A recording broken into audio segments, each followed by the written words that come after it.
My story begins with an old diary, a weathered, fragile book.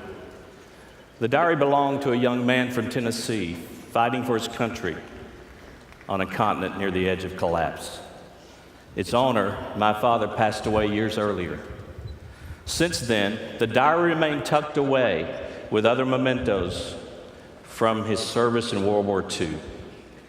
He had served with distinction. Master Sergeant Roddy Edmonds of the 106th Infantry was captured in the Battle of the Bulge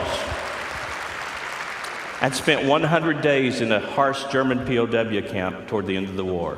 This was the story our family knew, the totality of his service. Service he never talked about. While reading Dad's diary one evening, many years after his passing, his words touched my heart. In it, Dad wrote, "A lot of things I'm not going to write because they're not exactly nice to talk about. I know God was with us and He answered our prayers. I learned men even better than before. Some were good, some were bad, some were better, some were worse." The diary inspired me to look further into Dad's service and to uncover the true story of his time as a prisoner of war. Dad was the highest ranking American soldier in Stalag 9A, a POW camp near Ziegenhain, Germany. It was near the end of the war, late January 1945. The Nazis had strict anti-Jew policies in the POW camps, segregating Jewish POWs from non-Jews, sending them to certain death in labor camps. American Jewish soldiers were told if they fell into enemy hands to destroy their dog tags and any mention of their Jewish identity. Late one evening, German officers ordered that only Jewish soldiers were to report outside for the next morning's roll call. Without hesitation, my dad turned to his men and said, "We're not doing that. Tomorrow, we all fall out."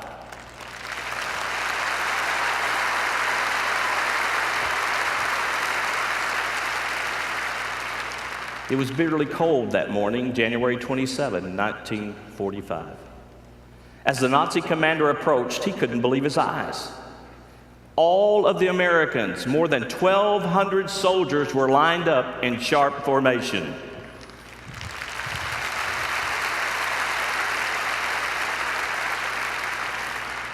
The German major turned to my father, and he angrily said, "They cannot all be Jews." To which my father declared, "We are all Jews here."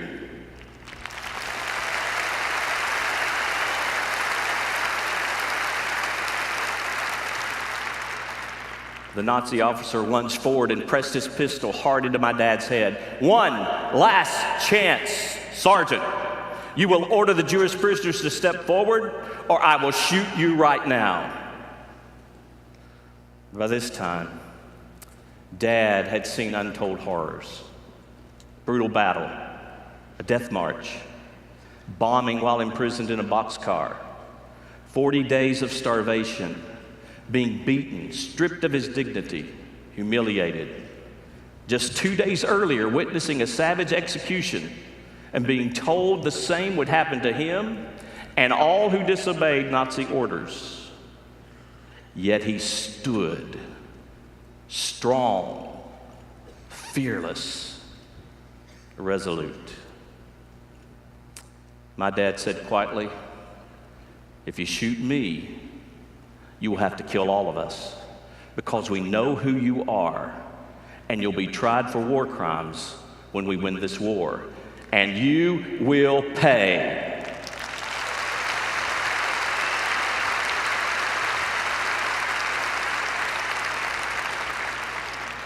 The Nazi blanched. Suddenly, and without warning, he lowered his gun and walked away.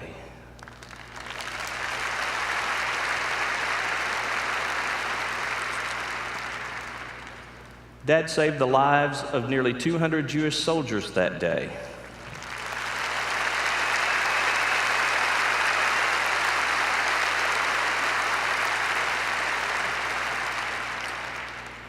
Earlier this year, Israel's Holocaust Museum and Yad Vashem and the nation of Israel honored my father as one of the righteous among the nations.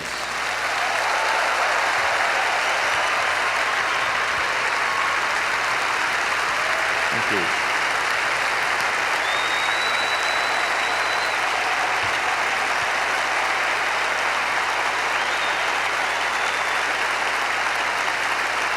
Thank you.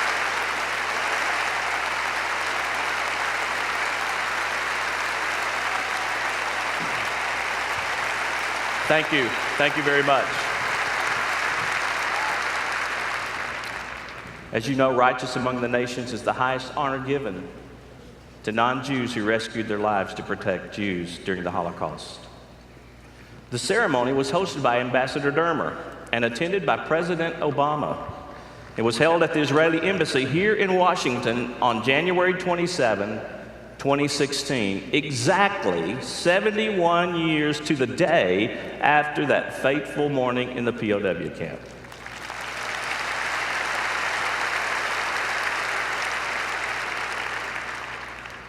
My dad is only the 5th American and the first U.S. serviceman to receive the award.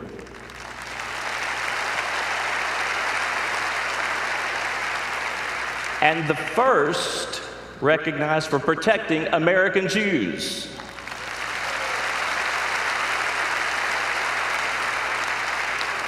Now, I think he deserves the Congressional Medal of Honor. How about you?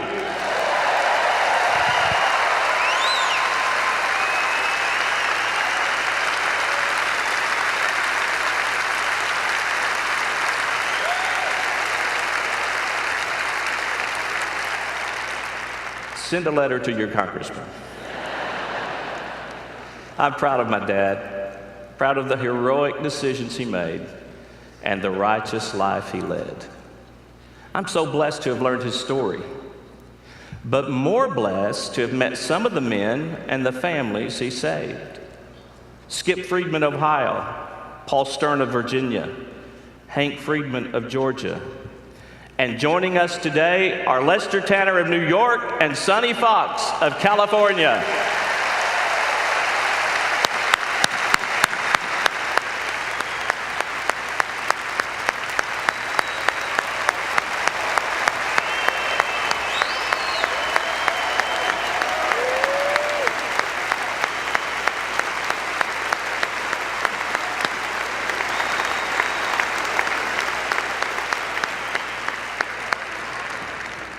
These men, their children, grandchildren, and even great-grandchildren, they are my dad's legacy.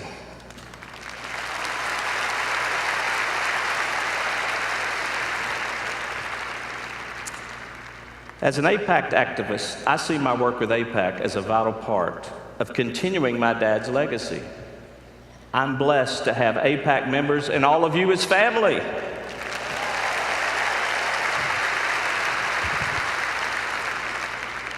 We're a family committed to a strong America and a safe and secure homeland for the Jewish people, something I know Dad would be thrilled about.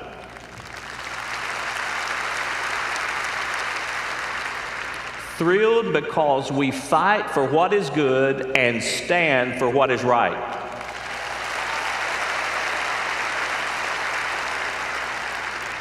Thank you, AIPAC, for letting me share Dad's story and for giving me a voice within the pro-Israel community. May God richly bless each of you, the state of Israel, and the United States of America. God bless you.